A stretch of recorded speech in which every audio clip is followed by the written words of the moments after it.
Hey guys, welcome to the Massive Iron Channel. I'm Steve Shaw, editorial director at TigerFitness.com and Muscle and Brawn Nutrition CEO. Guys, in this video, I am going to review bench blocks. I'm going to give you my honest opinion of bench blocks. I'm going to go over pricing, pros and cons, and you can decide if they are right for you.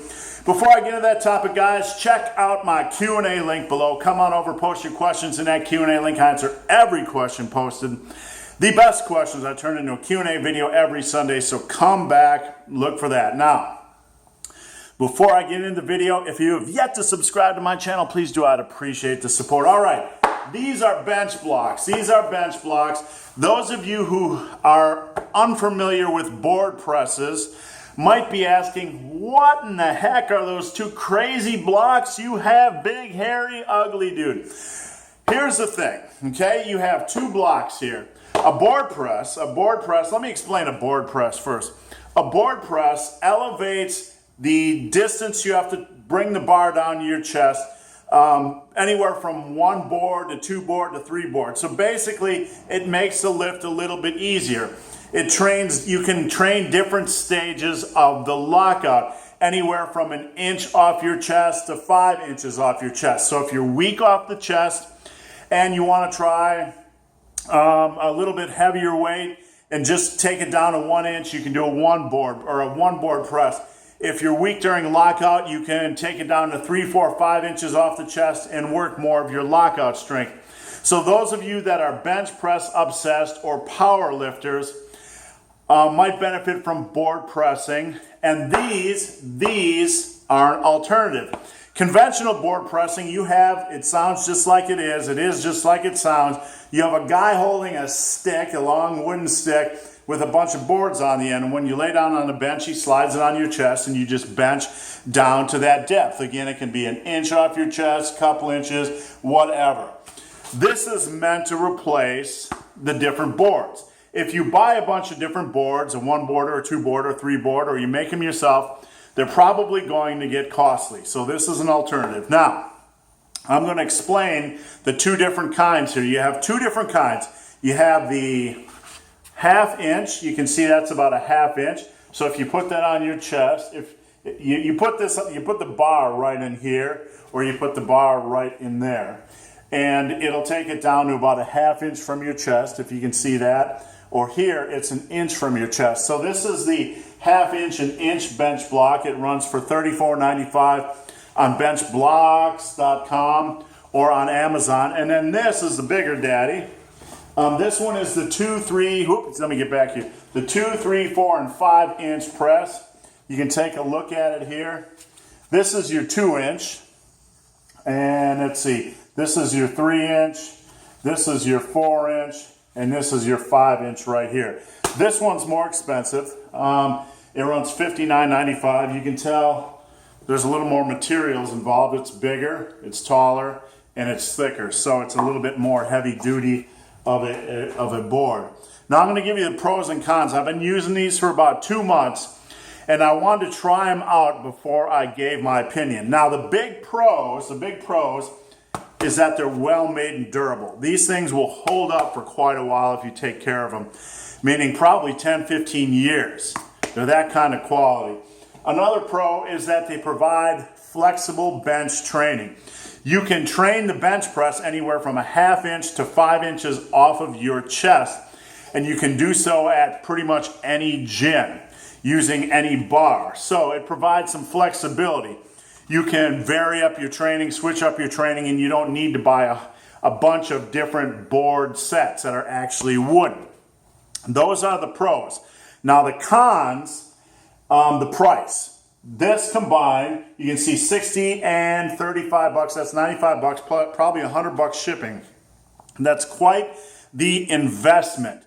In my opinion, most average Joes and bros who are not power lifters, who are not super bench press obsessed, are better off getting a bench press slingshot device or a bench daddy or something, one of the slingshot devices you can put over your arms.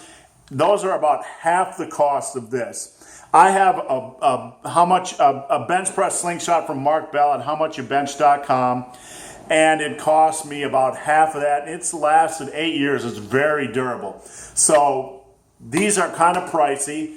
Most of you guys, I would recommend just getting a slingshot instead. It'll help you work the lockout a little bit, and that's probably all you need. If you're extremely bench press obsessed and you want a nice toy, then lay down the cash, because these are durable and they'll last a long time. The other con, you're still going to need a spotter. These don't take away the need for a spotter. When you're doing board presses, you need a guy to stick the board on your chest, and you need a spotter. So you need 2 amigos to help you out.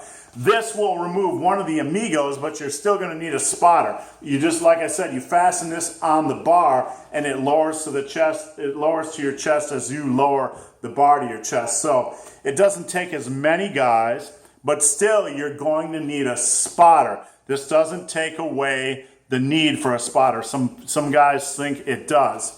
The problem, another con, is a potential danger after unracking. And this was a big issue, a big area of concern for me. You have to get this thing up in the bar, get it up in the bar, and then you unrack it. And when you unrack it sometimes, you could unrack it improperly because of your grip, and it might roll a little bit this way or roll a little bit that way. And if it rolls too far, you're going to need your spotter to kind of move that while you're holding the weight above your chest. Now, probably 99.5% of the time, you're going to be able to unrack this, without an issue. But you just got to make sure, if you're going to unrack it and it kind of gets cockeyed, you got to make sure you don't have a spotter who's going to touch it. You're going to have to be willing to re-rack this thing. Don't have somebody, when you're holding 300 or 400 pounds over your chest, don't have somebody trying to adjust this with the weight over your chest and over your throat, because that is idiotic. So if you're going to use these, you have to understand that one of the big issues for me, you have to understand that there's a potential that's going to get cockeyed after unracking. And after using these for 2 months, one of the issues for me with this product is that every time I'm more focused when I'm using bench blocks on if they're going to get cockeyed when I unrack them than I am on my actual bench press rep. I get anxiety about it. I think about it.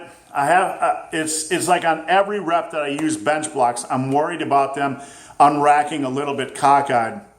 Call me paranoid, call me silly, call me stupid, but I want my focus to be on the bench press when I unrack these things, not on whether the device is going to be in the proper place, especially when I'm moving poundages over 350, over 400 pounds. So if you can get past that, good. But I just think that the potential danger, it's a distraction for me. It's too much of a distraction for my liking. And for that reason, I prefer to use a slingshot instead.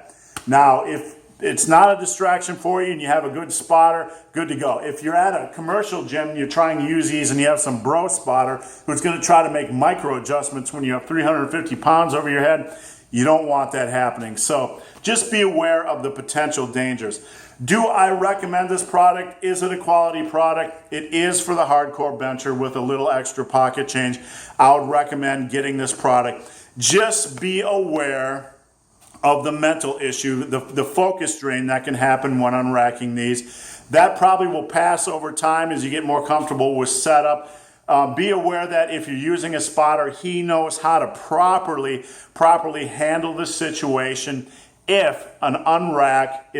If you unrack this thing and it's a little bit cockeyed, there might be the occasion where you don't notice it as much because you're so focused on the bench press rep that you don't notice that it's skewed. So just be aware of the potential dangers of this product. So guys, I hope this video has been of some help. If you have any questions or comments, again, hit up my Q&A link below. Come on over, post your questions in that Q&A link. I answer every question posted. If you made it this far in this video and have yet to subscribe to my channel, please do. I'd appreciate the support. So guys, as always, thanks for watching. Have a great day.